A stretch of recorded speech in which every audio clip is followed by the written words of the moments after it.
जय हिंद दोस्तों। आज के इस वीडियो में हम एग्ज़ाम स्ट्रैटेजी के बारे में बात करेंगे। मैं 3 पार्ट्स में इसको कवर करूँगी आप लोगों के लिए। आज ये फर्स्ट पार्ट है और जैसा कि मैंने बताया था एग्ज़ाम को क्लियर करने से पहले उसके लिए स्ट्रैटेजी बनाना बहुत ज़रूरी है। तो जो बच्चे नया-नया ग्रेजुएट हुए होते हैं या किसी ने 10th दिया है, 12th पास कर लिया है, उन सब के दिमाग में एक क्वेश्चन ज़रूर आता है कि आखिर हमें कौन-सा एग्ज़ाम देना है। देखो एग्ज़ाम 2 तरह के होते हैं। एक होता है स्टेट लेवल का और दूसरा होता है सेंट्रल लेवल का। स्टेट लेवल का एग्ज़ाम वो होता है जो सिर्फ़ किसी एक ख़ास स्टेट के लिए होता है, जैसे स्टेट पुलिस की जॉब हो गई। जैसे अगर सपोज़ करो झारखंड पुलिस है तो वो केवल झारखंड में ही डिप्लॉय हो सकता है। अगर वो बिहार पुलिस है तो केवल बिहार के लिए ही है। उसी प्रकार कभी पंचायत सचिव का एग्ज़ाम होता है, वो किसी ख़ास स्टेट के लिए ही होता है। सचिवालय का एग्ज़ाम हो गया, वो भी किसी ख़ास स्टेट के लिए होता है।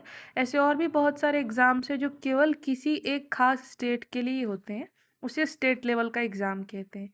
लेकिन वो जॉब जो पूरे इंडिया में, पूरे नेशनल लेवल पे कहीं पे भी तुम्हें पोस्टिंग मिल सकती है, किसी भी दूसरे स्टेट में, उसे हम सेंट्रल जॉब कहते हैं। सेंट्रल जॉब का जो भी ज़िम्मेदारी होता है या जिसके अंडर तुम होते हो, वो सेंट्रल गवर्नमेंट के अंदर होते हो, तुम किसी एक स्टेट के अंदर नहीं होते हो। जैसे अगर मैं डिफेंस एग्ज़ाम्स की बात करूं, आर्मी, नेवी, एयर फोर्स या फिर जितने भी पैरामिलिट्री फोर्सेस हैं, वो सारे के सारे सेंट्रल लेवल के जॉब हैं। ठीक है।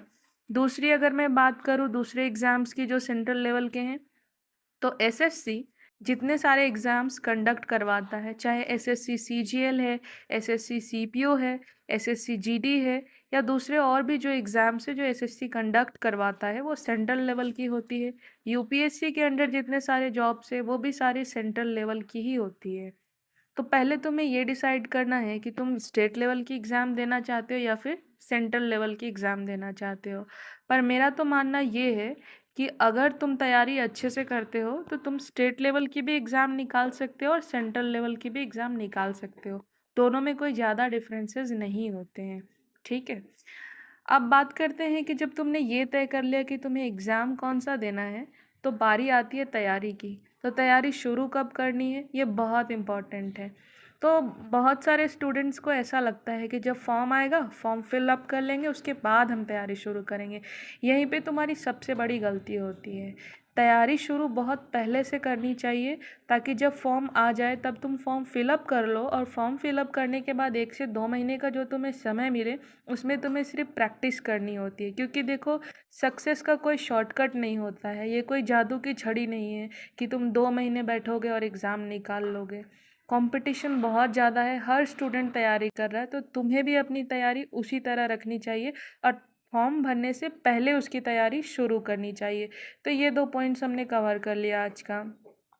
देखो, मैं जहाँ पे ड्यूटी में हूँ यहाँ पे ऐसी कोई सुविधा नहीं है, ना हमें बाहर जाने की परमिशन है। तुम्हें पता है मैं एक फ़ौजी हूँ और हमारी पोस्टिंग अक्सर ऐसे स्थानों पे होती है जहाँ पे कोई जो आम सुख सुविधाएं हैं वो उपलब्ध नहीं होती है। तो इस वजह से मेरे पास ना कोई स्मार्ट बोर्ड है, ना वैसा कोई किट है जिसके थ्रू मैं तुमको बता सकूँ। मेरे पास बस ये कॉपी है और कुछ कलरफुल पेन है और एक नॉर्मल सा एंड्रॉयड फ़ोन है।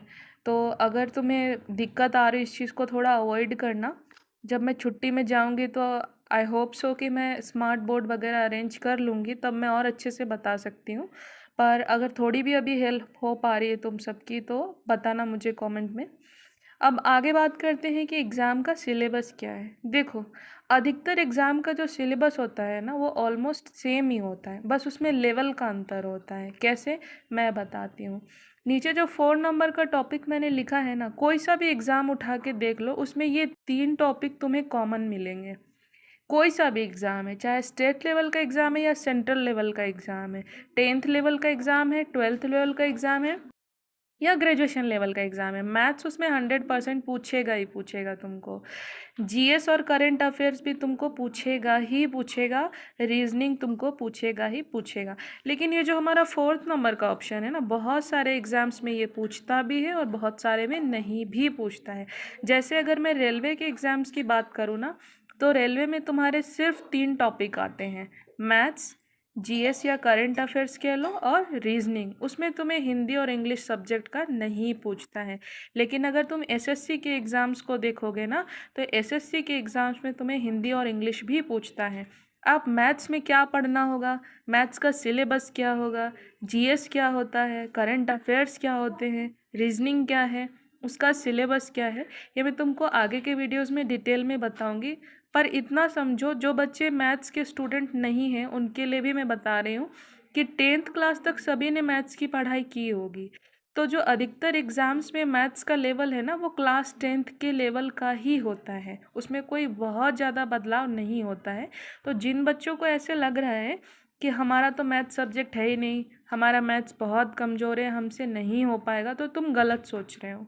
क्योंकि मैंने एग्ज़ाम्स क्लियर कर रखे हैं बहुत सारे, 10th लेवल के भी, 12th लेवल के भी और ग्रेजुएशन लेवल के भी। आगे मैं तुमको पहले के एग्ज़ाम्स में जो क्वेश्चन पूछे जा चुके हैं ना, वो भी मैं वीडियो में पोस्ट कर दूंगी, तुम देख सकते हो। कुछ हार्ड नहीं होता है, अगर तुम 3 महीने सही से इस चीज़ को पढ़ लो ना, तो चौथे महीने से तुम खुद प्रैक्टिस में उसको सॉल्व करने लग जाओगे। तो मैथ्स का सिलेबस मैं बता दूंगी तुमको। तो मैथ्स ये मान के चलो हर एग्ज़ाम में कंपलसरी है, वो पूछेगा ही पूछेगा। दूसरा है जीएस और करंट अफेयर्स। तुम सब ने क्लास 10 तक हिस्ट्री पढ़ी होगी, ज्योग्राफी पढ़ी होगी, इकोनॉमिक्स पढ़ा ही होगा। यानी कि हमारा देश भारत जो है, उसका भूगोल कैसा है, उसका इतिहास कैसा है, कौन से राजा महाराजा हुए, कौन सी लड़ाई लड़ी गई, कौन सी नदी कहाँ से निकलती है, कौन सा चिड़ियाघर कहाँ है, जब भारत देश आज़ाद हुआ तो कौन से नेता ने कौन सा नारा दिया था, वगैरह वगैरह। मतलब जो तुम आज तक पढ़ते आए हो, इतिहास, भूगोल, चाहे इंडिया की बात हो या पूरे विश्व की बात कर लो, पूरे विश्व में ये पूछेगा कौन सा महादेश है, कौन सा महासागर है, किस देश की राजधानी कौन सी है, किस देश का राष्ट्रीय खेल कौन सा है, तो उसे हम जीएस में कवर करेंगे, जनरल स्टडी जिसे कहते हैं। क्योंकि बहुत सारे बच्चों को पता ही नहीं है कि जीएस का मतलब क्या होता है।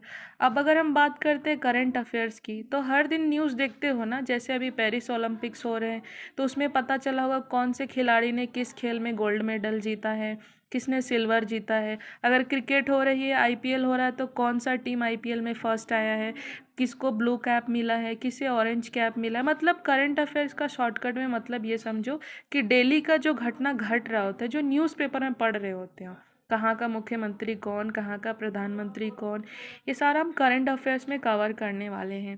अब अगर बात करूँ रीजनिंग की, तो रीजनिंग हो सकता है बहुत से बच्चों को न्यू लगे, पर ये एक पहेली की तरह है। जैसे हम न्यूज़पेपर में पजल सॉल्व करते हैं या पहेली सॉल्व करते हैं ना, बिल्कुल उस तरह का है और बहुत मज़ा आने वाला है। मैं अगर इन तीनों में तुम्हें सबसे आसान बोलूँ कौन सा है, तो मैं बोलूँगी रीजनिंग है। सबसे इजी टॉपिक है रीजनिंग, जिसे तुम कवर कर सकते हो। कैसे, वो मैं आने वाले वीडियोज़ में बताऊँगी। अब हिंदी और इंग्लिश की बात कर लेते हैं। कुछ खास एग्ज़ाम्स होते हैं जिनमें हिंदी सब्जेक्ट या इंग्लिश सब्जेक्ट दोनों में से किसी एक को तुम्हें चूज़ करना होता है जब तुम फॉर्म भर रहे होते हो। अगर तुम हिंदी सेलेक्ट करते हो, तो तुम्हारे से एग्ज़ाम में जो क्वेश्चन पूछे जाएंगे क्लास 10th लेवल के, जो हिंदी ग्रामर पढ़ा होगा तुमने, समास पढ़ा होगा, संधि विच्छेद पढ़ा होगा, पर्यायवाची शब्द पढ़े होंगे, वही सब पूछेगा। और बाकी सिलेबस वो डाल देते हैं कि कौन कौन सी कहानियाँ, उपन्यास पढ़ना है, जो हिंदी सेलेक्ट करोगे। उसी तरह इंग्लिश में जब आओगे, तो इंग्लिश ग्रामर के क्वेश्चंस रहेंगे, उसमें वोकैबलरी पूछेंगे तुमको, सिनोनिम्स, एंटोनिम्स पूछेंगे, और ग्रामेटिकल करेक्शंस की चीज़ें होंगी। तो बारी बारी से मैं सभी के बारे में डिटेल में बता दूंगी। इन शॉर्ट अगर मैं तुम्हें कहूँ, तुम्हें कोई सा भी गवर्नमेंट एग्ज़ाम निकालना है, तो ऊपर के तीनों सब्जेक्ट में तुम्हारी पकड़ होनी बहुत ज़रूरी है। उम्मीद करती हूँ कि इस वीडियो से तुम्हें बहुत कुछ सीखने को मिला होगा। और अगर अच्छा लगे तो मेरे वीडियो को लाइक करना। कुछ और जानकारी चाहिए तो नीचे कमेंट में बताना। किसी और की हेल्प करना चाहते हो तो वीडियो को शेयर कर देना। और अगर मेरी चीज़ें तुम्हें अच्छी लग रही है, आगे और इसी तरह की जानकारी चाहिए, तो चैनल को सब्सक्राइब कर देना और बेल नोटिफिकेशन में ऑल पे क्लिक करना, ताकि जब भी मैं कोई वीडियो पोस्ट करूँ तो उसकी नोटिफिकेशन तुम्हें मिल जाए। जय हिंद।